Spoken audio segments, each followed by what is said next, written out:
नमस्कार विद्यार्थी मित्रांनो, मागील तासाला आपण शब्दशक्ती म्हणजे काय, शब्दशक्तीचे प्रकार कोणते हे अभ्यासलं. शब्दांच्या अंगी अर्थ प्रकट करण्याची जी शक्ती असते तिला शब्दशक्ती असे म्हणतात. शब्द आपल्या सामर्थ्याच्या जोरावर आपल्या शक्तीतून अर्थ प्रकट करत असतात. शब्दातून जो अर्थ प्रकट होतो त्यासाठी शब्दांच्या अंगी जी शक्ती असते तिला शब्दशक्ती असे म्हणतात. शब्दशक्ती 3 प्रकारची आहे: अमिधा, लक्षणा आणि व्यंजना. शब्दांचा सरळ व रूढ अर्थ व्यक्त करणाऱ्या शब्दातील शक्तीला अमिधा म्हणतात. अमिधा शक्तीने प्रकट होणाऱ्या अर्थाला वाच्यार्थ असं म्हणतात. एखाद्या शब्दाचा मुख्यार्थ बाधित होऊन त्याच्याऐवजी सुसंगत असलेला दुसरा अर्थ येतो तेव्हा अशा मुख्यार्थ बाधित शब्दातील शक्तीला लक्षणा म्हणतात आणि लक्षणा शक्तीने प्रकट होणाऱ्या अर्थाला लक्षार्थ असं म्हणतात. मूळ अर्थाला बाधा न आणता दुसराच अर्थ व्यक्त होत असेल तेव्हा त्या शब्दाच्या शक्तीला व्यंजना असं म्हणतात आणि व्यंजना शक्तीने प्रकट होणाऱ्या अर्थाला व्यंगार्थ असं म्हणतात. उदाहरणार्थ, मी हत्ती पाहिला, यातून सरळ आणि रूढ अर्थ व्यक्त होतोय म्हणून ही शब्दाची शक्ती आहे अमिधा आणि या शक्तीतून प्रकट होणारा अर्थ आहे वाच्यार्थ. माझ्या घरावरून हत्ती गेला, इथे रूढ अर्थ व्यक्त होत नाही पण त्या शब्दाशी सुसंगत असा दुसरा अर्थ आपल्याला लागतोय की घराजवळून हत्ती गेला. आता ही शब्दातील शक्ती आहे लक्षणा आणि या शक्तीने प्रकट होणारा अर्थ आहे लक्षार्थ. लढताना वीरांच्या अंगी हत्ती संचारला. इथे मूळ अर्थाला बाधा न आणता दुसरा अर्थ व्यक्त केला गेला. ही शब्दाची शक्ती आहे व्यंजना आणि शब्दशक्तीने प्रकट होणारा अर्थ आहे व्यंगार्थ. अशा प्रकारे आपण शब्दशक्ती म्हणजे काय त्यांचे प्रकार अभ्यासले होते. आज आपण पाठ्यपुस्तकात तुम्हाला दिलेल्या व्याकरणाचा पुढील भाग अभ्यासणार आहोत. प्रत्येक व्यक्तीमध्ये निरनिराळ्या प्रकारचे गुण असतात आणि या गुणांच्या जोरावरच व्यक्ती 4 लोकांमध्ये उठून दिसत असते. कोणी परोपकारी असतं, कोणी पराक्रमी असतं, कोणी उदार असतं. प्रत्येकात वेगवेगळे गुण असतात. जसे माणसाच्या अंगी गुण असतात तसेच काव्यातही गुण असतात. आता माणसांचंच म्हटलं तर पराक्रमी व्यक्ती रणांगणावर येणाऱ्या मृत्यूला घाबरत नाही. यात आपल्याला व्यक्तीचा पराक्रम हा गुण दिसून येतो. रामरावांनी आपली सर्व मालमत्ता वृद्धाश्रमाला दान केली. यात रामरावांची दानशूर वृत्ती, दानशूरपणा हा गुण आपल्याला दिसून येतो. पूर्वीच्या काळी अनेक विद्यार्थी श्रीमंत मनाच्या लोकांकडे वार लावून जेवत असत. यात त्या लोकांची उदारता किंवा परोपकार हे गुण आपल्याला दिसून येतात. संतांनी परोपकार हीच जीवनाची इती कर्तव्यता मानली. यात संतांचा परोपकार गुण आपल्याला लक्षात येतो. पक्षाचे पिलू झाडावरून पडून गतप्राण झाल्याचे पाहून तो कळवळला. दुसऱ्याचं दुःख पाहून जेव्हा आपल्या डोळ्यात पाणी येतं तेव्हा तो गुण असतो संवेदनशीलता. म्हणजेच माणसांच्या अंगी वेगवेगळे गुण असतात आणि या गुणांमुळे ते इतरांना आवडतात, इतरांच्या मनात स्थान निर्माण करतात. अशाच प्रकारे काव्यातही काही गुण असतात आणि या काव्यातल्या गुणांमुळे काव्य आपल्याला हवेसे वाटते, काव्य गुणगुणावे असे वाटते. मग काव्याच्या अंगी कुठले गुण असतात की ज्यामुळे आपल्याला काव्य अधिक मधुर वाटत असतं?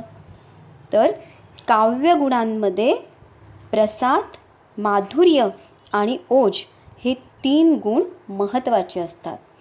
आज आपण काव्य गुणांची माहिती मिळवणार आहोत.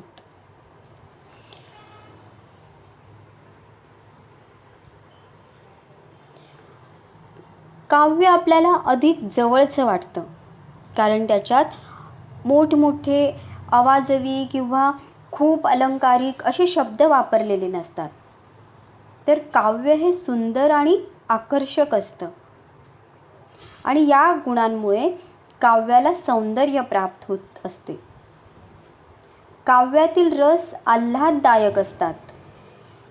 काव्यामध्ये सोपे, सुटसुटीत आणि सहज सुलभ शब्दांचा वापर केलेला असतो. नाद मधुर शब्दांचा वापर केलेला असतो. काव्यात ज्या ओळी असतात त्याच्यातून सहज भाव किंवा भावना व्यक्त केलेल्या असतात. काव्यामध्ये जे शब्द वापरले जातात ते गेय असतात. गेय म्हणजे आपल्याला गाता येतील असेच. म्हणूनच आपण एखादा पाठ तोंडी पाठ करू शकत नाही, पण एखादं गीत, कविता, सिनेमाची गाणी आपल्याला सहज तोंडपाठ होतात, कारण त्याच्यात गेयता असते. सोपे सुटसुटीत शब्द वापरलेले असतात. म्हणून आपण कविता किंवा गाणी सहज तोंडी पाठ करतो आणि सहज गुणगुणत राहतो. काव्य जणू काही आपल्या अंतःकरणाची भाषा बनते. आता तुमच्या लक्षात येत असेल की असे कुठले गुण असतात या काव्यात की ज्यामुळे काव्य आपल्या हृदयाला भिडते. तर सहजता, सोपेपणा, नादमधुरता, गेयता हे गुण काव्यात असतात. काव्यात महत्त्वाचे गुण असतात प्रसाद, माधुर्य आणि ओज. याच्यातला पहिला गुण आपण पाहणार आहोत प्रसाद. प्रसाद म्हणजे काय?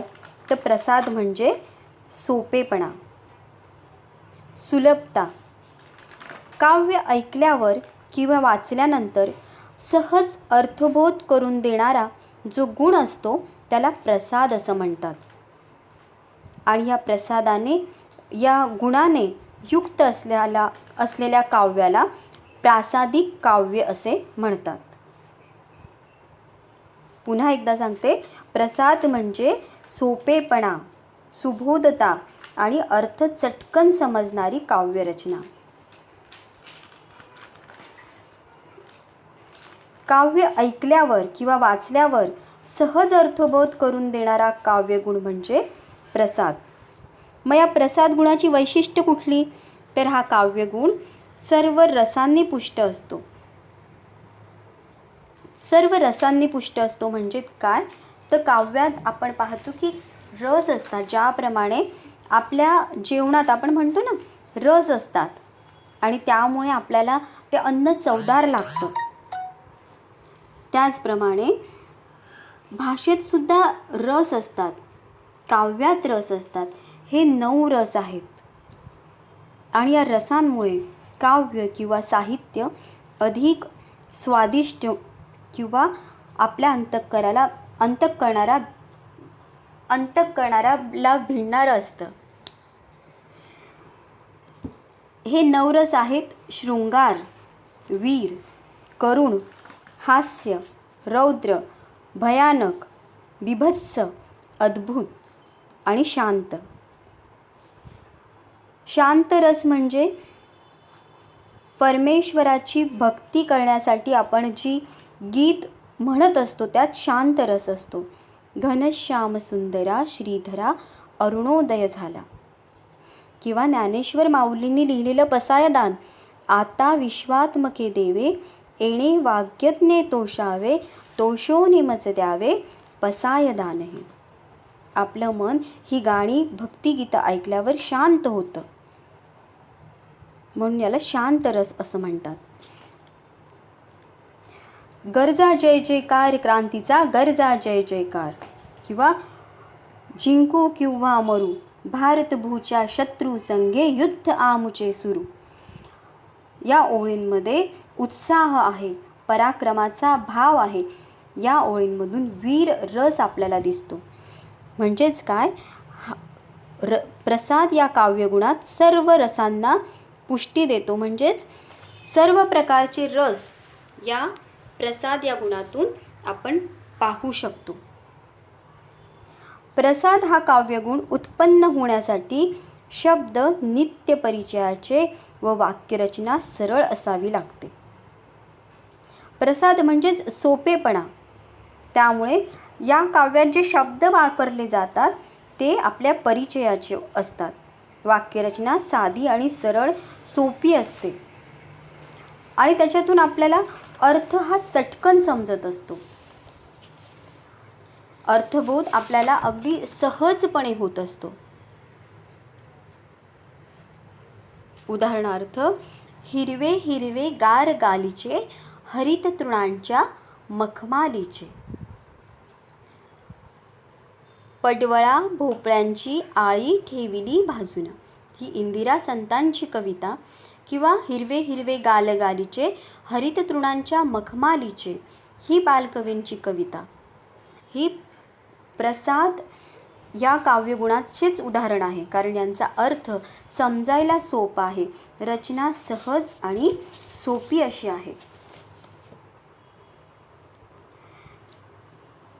अरे संसार संसार जसा तवा चुल्यावर, आधी हाताला चटके तवा मिळते भाकर.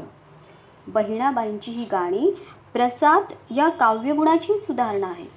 साधा सरळ सोपा आणि चटकन समजेल असा अर्थ यात भरलेला आहे. माऊलीच्या दुग्धापरी आले मृगाचे तुषार, भुकेल्याला तान्ह्यापरी तोंड पसरे शिवार. ह्या कविता म्हणजे प्रसाद गुणाची उदाहरणं आहेत.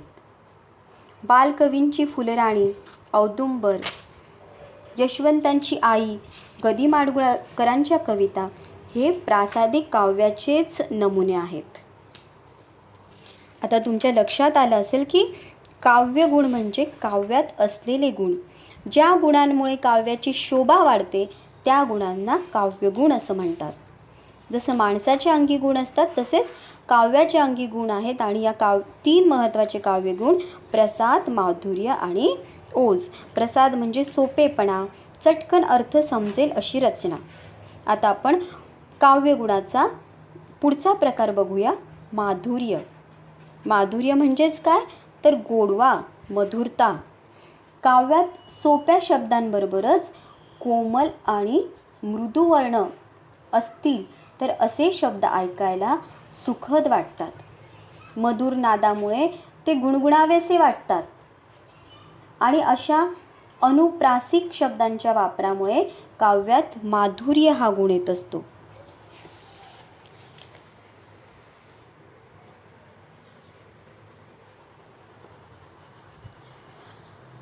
माधुर्य गुणांची लक्षणे कोणती तर मृदू वर्णाचा वापर केलेला असतो.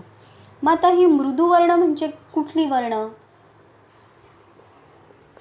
ग, घ, ज, झ, न, ड, ढ, ण, द, ध, न, ब, भ, म, य, र, ल, व, ह, ळ ही मृदू वर्ण आहेत.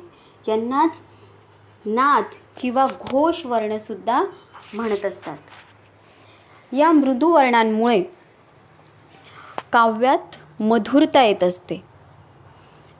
अनुस्वार, रस्व शब्द इत्यादींमुळे सुद्धा कर्णमधुरता वाढत असते. रचनेतील गोडव्यामुळे मानवी मनाला प्रसन्नता मिळते, आनंद मिळतो. या काव्यगुणाने चित्तवृत्ती तल्लीन होतात. या माधुर्य या गुणाचा आणखी एक वैशिष्ट्य म्हणजे याच्यात अनुप्रासिक शब्दांचा वापर असतो. अनुप्रासिक शब्द म्हणजे काय? अनुप्रास म्हणजे काय तर एखाद्या ओळीमध्ये त्याच शब्दांची अक्षरांची पुनरावृत्ती होत असते. म्हणजे एखादी ओळ असेल तर शब्दाच्या सुरुवातीला येणारी अक्षरं ही सारखी असतात. उदाहरणार्थ, गडद निळे गडद निळे. इथे गडद हे शब्द, निळे निळे हे शब्द यांची पुनरावृत्ती झालेली आहे. तसेच अक्षरांची सुद्धा पुनरावृत्ती होत असते. क्षणात येते सरसर शिरवे, क्षणात फिरुनी ऊन पडे. तसंच यमकांची सुद्धा योजना केलेली असते. आपण उदाहरण बघूया. श्रावण मासी हर्ष मानसी, हिरवळ दाटे चोहीकडे, क्षणात येते सरसर शिरवे, क्षणात फिरुनी ऊन पडे, चोहीकडे ऊन पडे. अशा प्रकारची गेयता, नाद निर्माण केला जातो आणि या नादामुळे हे ऐकायला कानाला गोड वाटतं आणि स्वतःसुद्धा गुणगुणावेसे वाटतात. गडद निळे जलद भरुनी आले, शीतल तनू चपल चरण, अनिल गण निघाले.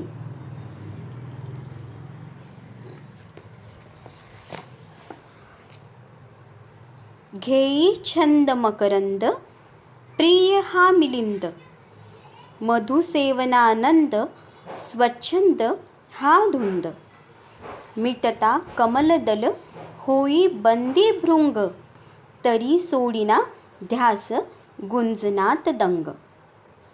विद्यार्थी मित्रांनो, आता या 4 ओळी तुम्ही ऐकल्यावर तुम्हाला लक्षात येईल की या 4 ओळींमध्ये द द या अक्षराची पुनरावृत्ती झालेली आहे. यमक साधला गेलेला आहे. अनुस्वार आणि रस्व या शब्दांमुळे कर्णमधुरता वाढलेली आहे. मृदू वर्णांचा अधिक वापर केलेला आहे आणि म्हणूनच ह्या ओळी ऐकायला कानाला गोड वाटतात. म्हणून या काव्यरचनेत माधुर्य हा गुण आपल्याला दिसून येतो. हे मंद मंद पद सुंदर कुंददंती, चाले जसा मद धुरंदर इंद्रदंती. राधाधर मधु मिलिंद जय जय, रमा रमण गोविंद, कालिंदी तटपुलिंद, लांछित सुरनुत पादारविंद. ही माधुर्य या काव्यगुणांचीच उदाहरणे आहेत.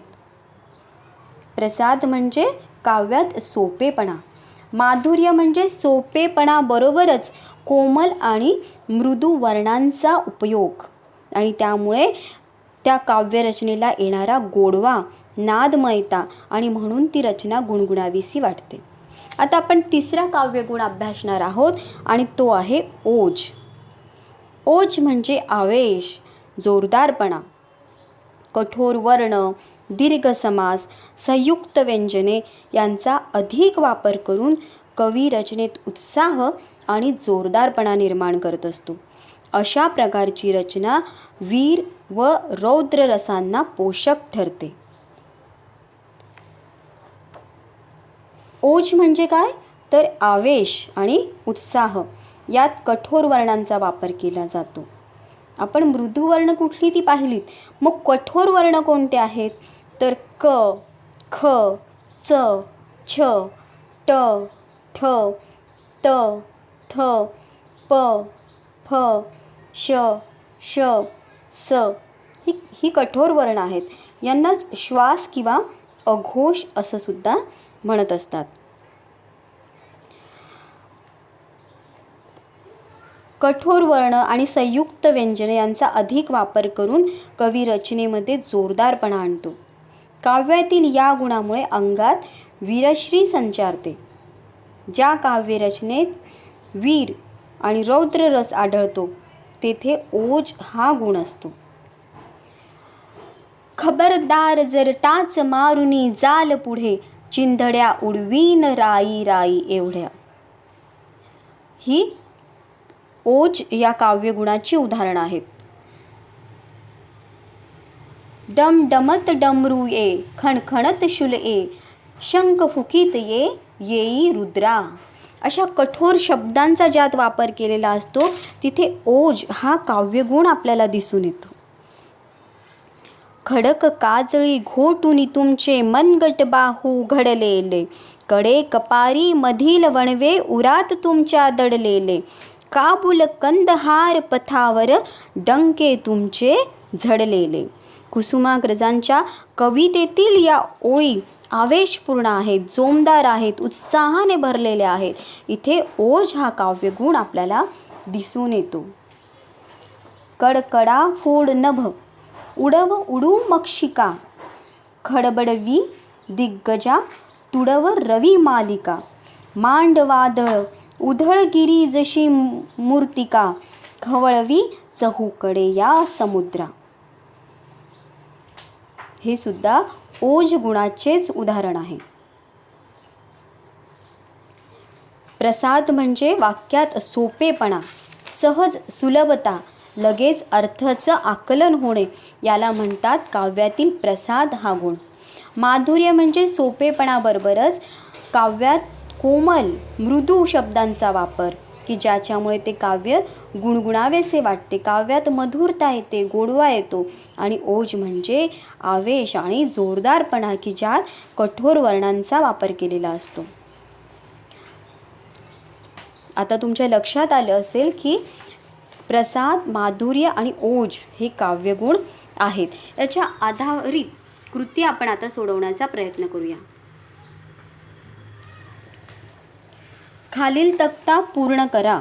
काव्यगुण, प्रसाद, अर्थ आणि वैशिष्ट्य.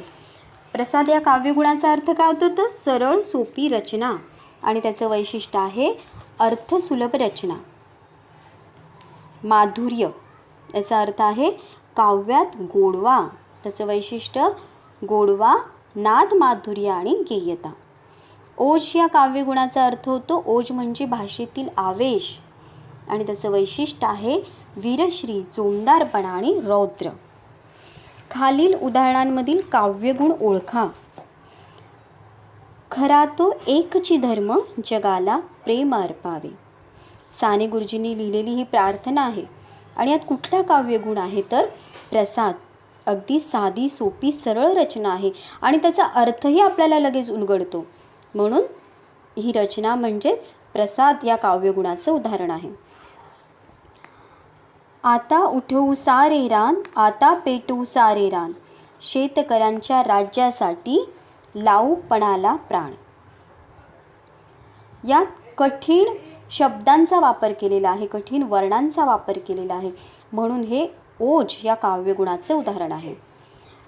लाल पोपटी कवळी पाने, लवलवणारी जिथे तिथे, हिरवे पिवळे रंग त्यामध्ये, केशर सांडे कुठे कुठे. या ओळींमध्ये माधुर्य हा काव्यगुण दिसून येतो. मृदू कोमल अशा शब्दांचा वापर केलेला आहे, मृदू वर्णांचा वापर केलेला आहे. चौकटीत काव्यगुण लिहा. सुबोध काव्यरचना. सुबोध काव्यरचना कशाची असते? तर प्रसाद हा काव्यगुण ज्यात असतो त्याची रचना सुबोध असते. रचनेत गोडवा असतो. इथे कुठला काव्यगुण येईल? तर माधुर्य. माधुर्य काव्यगुण ज्या रचनेत असतो तिच्या त्यात गोडवा आपल्याला दिसून येतो. स्फूर्तिदायी काव्यरचना. याच्यात काव्यगुण आहे ओज.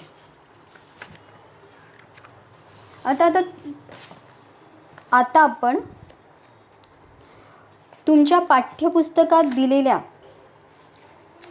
काव्यगुणांची काही उदाहरणं पाहूया.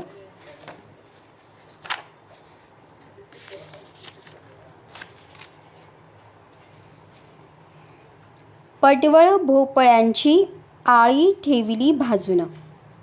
कुठला काव्यगुण आहे? प्रसाद. उभी राहून दारात तुझ्या संगती बोलेन, सखा रमला शेतात त्याचे कौतुक सांगेन. इथे यमक जुळलेला आहे, मृदू शब्दांचा वापर केलेला आहे, तसेच अनुप्रासिक वापर केलेला आहे. म्हणून ही रचना आहे माधुर्य, गेय रचना आहे. यात माधुर्य हा काव्यगुण आपल्याला दिसतो.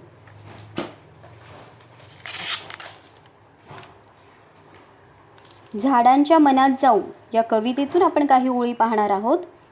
झाडांच्या मनात जाऊ, पानांचे विचार होऊ, पोपटी स्पंदनासाठी कोकिळ होऊनी गाऊ.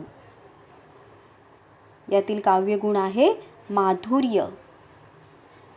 ही कुणाची रे करणी, डोळ्यात झऱ्याचे पाणी, हे उधाण आनंदाचे की देवाघरची गाणी. हे प्रसाद काव्यगुण याचे उदाहरण आहे. हे फांदी वरले पक्षी की हंगामाचे साक्षी, झाडांच्या पायी काढी सावली उन्हावर नक्षी. हे सुद्धा प्रसाद या काव्यगुणाचेच उदाहरण आहे. तुम्ही सुद्धा पाठ्यपुस्तकात तुम्हाला ज्या कविता दिलेल्या आहेत त्या कवितांच्या ओळी बघून त्यात कुठला काव्यगुण आपल्याला सापडतोय याचा अभ्यास करायचा आहे.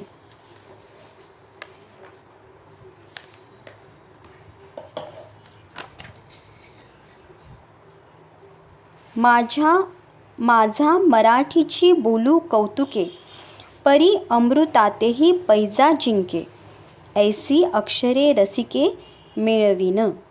ज्ञानेश्वरांच्या या कवितेतील ओळींमध्ये प्रसाद हा काव्यगुण दिसून येतो. नवल बोलितिये रेखेची वाहणी, देखता डोळ्याही पुरो लागे धणी, ते म्हणती उघडली खाणी रूपाची हे. यात माधुर्य हा काव्यगुण आहे.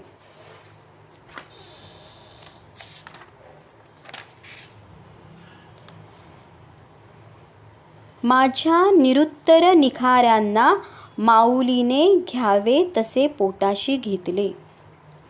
या ओळीत बघा, माझ्या पहिलं अक्षर आहे म, माऊलीने यात पहिलं अक्षर आहे म, म्हणजेच अक्षरांची पुनरावृत्ती अर्थात अनुप्रास साधलेला आहे. म्हणून हे माधुर्य या काव्यगुणाचे उदाहरण आहे. एखादी आठवण आग घेऊन धावली, तेव्हाही शब्दांनीच हल्ला झेलला. या ओळीत ओझ हा काव्यगुण आपल्याला दिसून येतो, कारण यात आक्रमकता आहे, तेज आहे. पुढील उदाहरण पाहूया. कधी वाऱ्याने टाळले, कधी निवाऱ्यांनी टाळले, तेव्हाही शब्दांनीच उरात आश्रय दिला. हे प्रसाद या काव्यगुणाचे उदाहरण आहे.